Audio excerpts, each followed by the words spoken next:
I've been driving buses for Greyhound for 19 years. 19 years of crisscrossing this country, hauling passengers from one dusty depot to another. I've driven through the heat of the Arizona desert, the blizzards of the Dakota plains, and the humidity of the Florida swamps.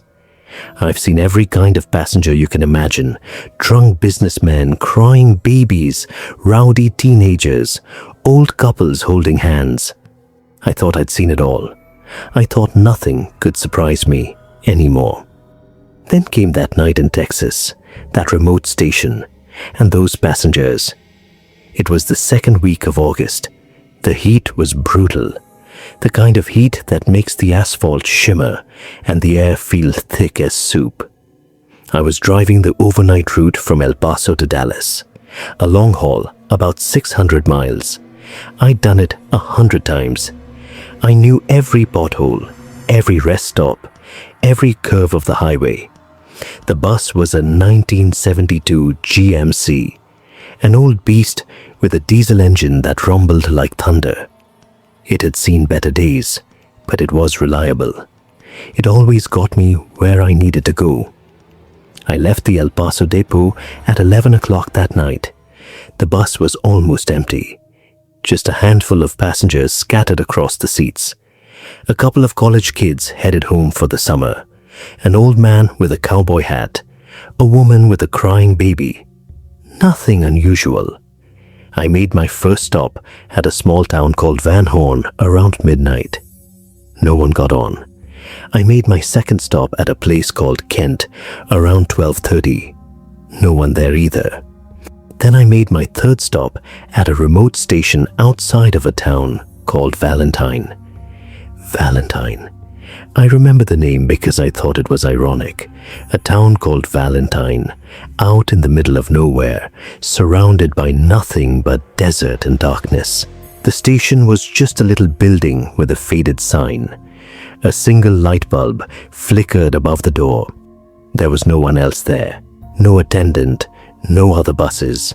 Just me and my rig. I pulled up to the platform. The doors hissed open. And that's when I saw them. They were standing on the platform.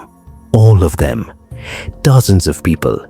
Just standing there in perfect rows, like they were waiting for a military inspection. They were all dressed in old-fashioned clothes. Suits and ties for the men. Dresses and hats for the women. A few children in little outfits that looked like they were from another era. Their faces were pale. Too pale, like they hadn't seen the sun in years. Their eyes were fixed straight ahead. No one was talking. No one was moving. They just stood there, perfectly still, waiting. I got out of my seat and walked to the door. I said, "Evening, folks. Where are you all headed?" No one answered. Not a single word. They just stood there, staring straight ahead. I said, "No, Dallas, that's where I'm headed. You all need tickets?" A man in the front row, wearing a gray suit and a fedora, stepped forward. He didn't walk. He glided. His feet made no sound on the concrete. He handed me a piece of paper, a manifest, a list of names. 47 names, all typed in neat, old-fashioned font. He didn't say anything.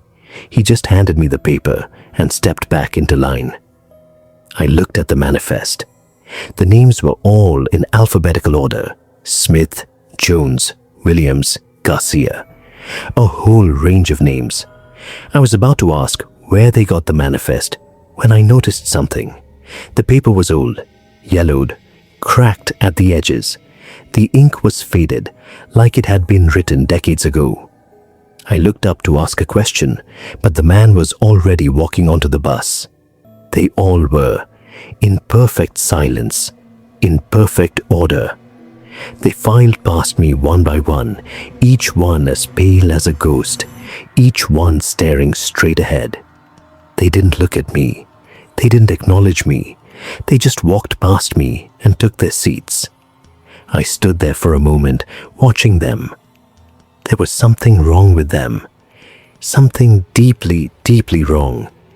But I couldn't put my finger on it. They looked like normal people, old-fashioned but normal. They moved like normal people. But there was a stillness to them, an unnerving stillness, like they weren't really there, like they were just images projected onto the air. I shook my head. I told myself I was tired. It was late. I'd been driving since 11. My brain was playing tricks on me. I climbed back into the driver's seat, closed the door, and pulled away from the station. The drive was long. 6 hours from Valentine to Dallas. 6 hours of empty highway, dark desert, and silence. Complete silence. Not a single sound from the passengers. No one talked. No one coughed. No one shuffled in their seat. No one got up to use the bathroom. They just sat there, motionless, silent, perfectly still. I tried to engage them. I called out over the intercom. "Evening, folks. It's going to be about 6 hours to Dallas. We've got a rest stop in 2 hours if anyone needs to stretch their legs." Silence. No response. Not even a murmur. I tried again. "There's a small diner at the rest stop. They make a mean burger if anyone's hungry." Still nothing. Just the hum of the engine and the wind outside. I started to get uneasy. The kind of uneasy that sits in your gut and won't go away. I kept glancing in my rearview mirror, trying to see the passengers, but the bus was dark. The interior lights were off. All I could see were dark shapes in the seats, sitting perfectly still, not moving a muscle. I tried to rationalize it. Maybe they were all deaf. Maybe they didn't speak English. Maybe they were just exhausted from a long journey. But that didn't explain the stillness. The complete, utter stillness. No one shifted in their seat. No one adjusted their position. No one even blinked.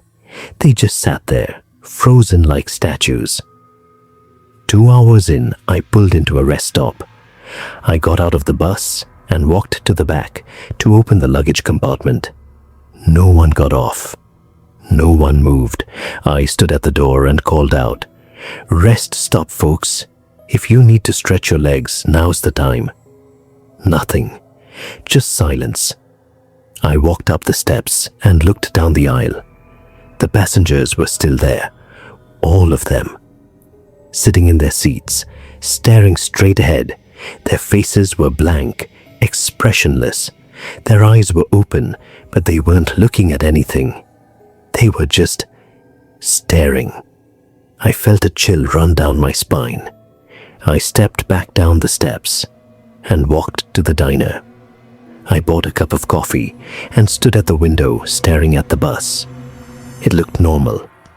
A Greyhound bus parked in a rest stop, waiting for its passengers to return. But the passengers weren't returning. They weren't leaving. I finished my coffee and walked back to the bus. No one had moved. They were all still in their seats. I climbed back into the driver's seat and continued on my way. The next 4 hours were a blur. I don't remember much of it. I was tired, scared, and confused. I kept glancing in the mirror, expecting to see something different. But nothing changed. They just sat there, silent, still, waiting. When I finally pulled into the Dallas depot at 6 in the morning, I let out a sigh of relief. Finally. The trip was over. I stood up, stretched my aching back, and turned around to announce the arrival. The bus was empty. Every single seat was empty. Not a single passenger in sight. No suitcases, no belongings, nothing. Just empty seats. I blinked. I rubbed my eyes. I looked again. Still empty. But there was something on the seats. Indentations. Perfect, body-shaped indentations in every single seat cushion, like someone had been sitting there for hours and just stood up. The cushions were still warm. I walked down the aisle, touching the seats. They were warm. Every single one of them. like the passengers had just been there. I looked at the floor. No footprints, no dust, no debris, just clean, empty floor. I walked to the front of the bus and grabbed the manifest from the dashboard.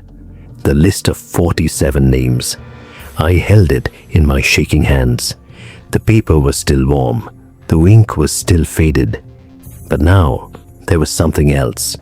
At the bottom of the list, in small, neat handwriting, was my name, my full name, Robert Jameson. And next to my name, in the same handwriting, was a word. Deceased. I felt my stomach drop. The manifest fell from my fingers and fluttered to the floor. I stumbled backward, tripping over a seat, and fell hard on my backside. I scrambled to my feet and ran off the bus. The station clerk was at the front desk, an old man with spectacles and a sour expression. I ran up to him, my heart pounding, my hands shaking. I said, "The bus, the passengers, where did they go?" He looked at me like I was crazy. He said, "What passengers?" I said, "The ones I picked up at Valentine. There were 47 of them. They're gone. All of them." He frowned. He said, "Valentine. That station has been closed for 50 years. There hasn't been a Greyhound stop there since 1965. I said, "That's not possible. I was just there. I've picked up 47 passengers. I have the manifest to prove it." I showed him the manifest. He looked at it. His face went pale, paler than the passengers. He said, "Where did you get this?" I said, "The passengers gave it to me, a man in a gray suit and a fedora." He looked at me for a long moment. Then he said, "Robert, you need to sit down." I sat down. He poured me a cup of coffee and sat across from me. He said, "In 1965, a Greyhound bus left El Paso bound for Dallas. It stopped at a remote station in Valentine to pick up passengers. There were 47 people waiting on the platform. The bus never made it to Dallas. It crashed about 50 miles outside of Valentine. A tire blew.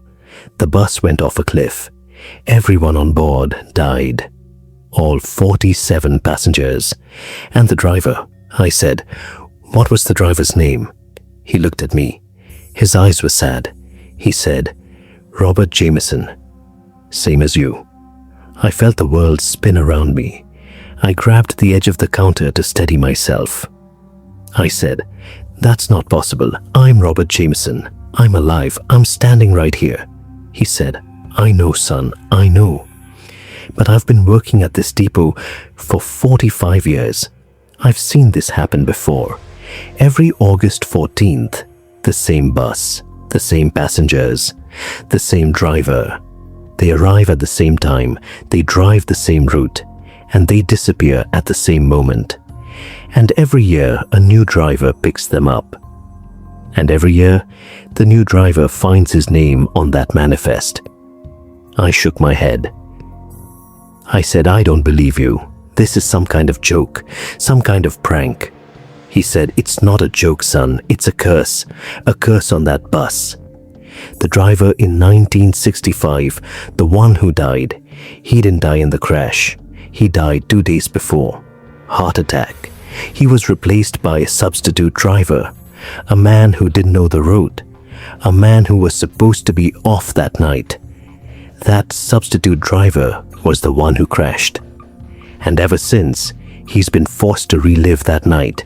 Every year, he picks up those passengers, he drives them to Dallas, and he never makes it." I stood up. I said, I'm leaving. I'm getting out of here." He said, "You can try, son, but you won't get far. That bus is yours now. It's always been yours." I ran out of the depot. I ran to my car. I drove home as fast as I could. I didn't stop. I didn't look back. I just drove. That was a year ago. I haven't driven a bus since. I quit my job. I moved to a different state. I changed my name. I thought I could escape it. I thought I could leave it all behind. But every year on August 14th, I wake up in my bed. I don't remember how I got there. I just wake up. And when I look at my nightstand, there's a piece of paper, a manifest with 47 names, and my name at the bottom, in the deceased column. I burn it. Every time, I burn it and throw it away, but it's always back the next morning. And last night, something else happened. Something worse. I woke up in my truck. My old truck. The one I drove before I quit. I was parked at a remote station, a little building with a flickering light. The sign said, Valentine. And on the platform, standing in perfect rows, were the passengers. All 47 of them. The man in the grey suit stepped forward and handed me a manifest. The same manifest. But this time, there was an extra name at the bottom. Mine. And next to it, a date. Today's date. I looked at the date on my phone. It's August 14th. I'm sitting in the driver's seat of my bus right now. The passengers are behind me, silent, still, waiting. The engine is idling. The road is dark. The desert stretches out ahead of me. I know where I have to go. I know what I have to do. I know I'm not going to make it to Dallas.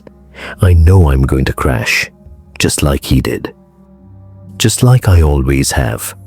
But here's the thing I don't understand. I checked my wallet, my driver's license, my social security card. Everything says I'm Robert Jameson, born 1975. But the manifest says I was born in 1941. The driver who crashed in 1965. The one who died before the accident. I don't know who I am anymore. I don't know if I'm alive or dead. I don't know if I've been alive this whole time, or if I died that night back in 1965 and just didn't know it. All I know is that I'm about to drive this bus off a cliff. I can feel it. I can see it in my mind's eye. The curve in the road, the missing guardrail, the drop into the darkness, and the screams of 47 passengers who don't know they're already dead. I'm writing this down so that someone knows, so that someone can stop it. If you're reading this, if you ever see a Greyhound bus with Route 47 on the front, don't get on it. Don't even look at it. And for God's sake, don't take the manifest, because once you take it, you're one of them. One of the passengers, one of the dead. And the dead never leave. They just keep riding forever. I have to go now. The bus is pulling away. I'm not in control anymore. Something else is driving. Something that's been driving for 50 years. I can hear the engine revving. I can see the curve ahead. The guardrail is gone. The drop is waiting. This is Robert Jameson, signing off for the last time. If anyone finds this, tell my wife I loved her. Tell her I'm sorry. And if you ever see a woman with dark hair and black eyes standing on the side of the road, don't pick her up. She's not lost. She's delivering. We all get delivered eventually. Goodbye.